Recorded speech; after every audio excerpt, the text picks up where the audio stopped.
নতুন আধুনিক, আমি এই ডকুমেন্টারিতেও বলেছি, নতুন আধুনিক, নতুন চিন্তাভাবনা, ভবিষ্যতের দিকে এগিয়ে যাওয়া, নিজেকে একটা ইন্টারন্যাশনাল ক্লাবে পরিচালনা করতে হলে যেসব জিনিস করতে হয় ইস্টবেঙ্গল ক্লাব তার পথপ্রদর্শক।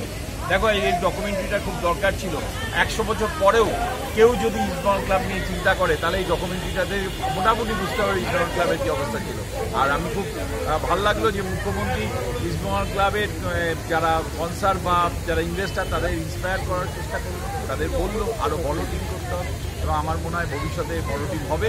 এবং এই টিমটা শুধু ইস্টবেঙ্গল ভালো টিম শুধু ইস্টবেঙ্গলের জন্য দরকার না, আইএসএল এ কলকাতায় দরকার। ইস্টবেঙ্গল মোহনবাগান আইএসএল ফাইনাল দেখার জন্য আমি ওয়েট করে আছি। একদম, এটা আমাদেরও স্বপ্নের ম্যাচ। একটাই আক্ষেপ আছে সাংবাদিক জীবনে যে মোহনবাগান ইস্টবেঙ্গল আইএসএল ফাইনাল খেলবে, যুব ভারতীতে সেটা কভার করবো। একদম একদম একদম আমার মনে হয় এই ম্যাচটার জন্য সবাই ওয়েট করে, এবং খুব শীঘ্রই যদি এই ম্যাচটা হয় তাহলেই আমরা ফুটবলের পরিপূর্ণ। সভাপতি বলেছেন মুখ্যমন্ত্রী চতুর্থবারের জন্য শপথ নেবেন, আমরাও চ্যাম্পিয়ন হব আগামী বছর, এমন দল হচ্ছে। লোহিয়া, মিস্টার মুরলী লোহিয়া বলেছেন। হ্যাঁ বলেছেন, কিন্তু আমি ইস্টবেঙ্গল নিয়ে চিন্তিত আছি। ইস্টবেঙ্গল খুব সুন্দরভাবে এগিয়ে যাক এবং 6-এ না, ইস্টবেঙ্গল মোহনবাগান ম্যাচটাই অন্তত স্টেট লিগ বা চ্যাম্পিয়নশিপে যে কোনো একটা ট্রফি জিতুক ইস্টবেঙ্গল।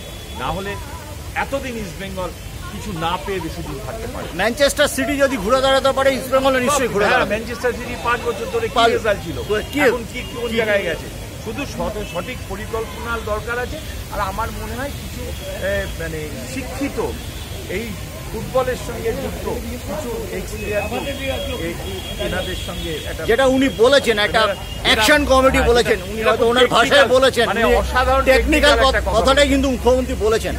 এবং মোহনবাগানও আছে একটা জেস্টার দেখিয়েছে, তারা এসেছে, মোহনবাগান দেখিয়েছে, ইস্টবেঙ্গল দেখিয়েছে, এই মোহনবাগান স্পোর্টিং দেখিয়েছে।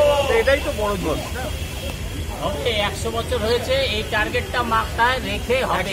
5 বছর হয়েছে, হ্যাঁ, এই টার্গেটটা মাথায় রেখে চ্যাম্পিয়ন হবে।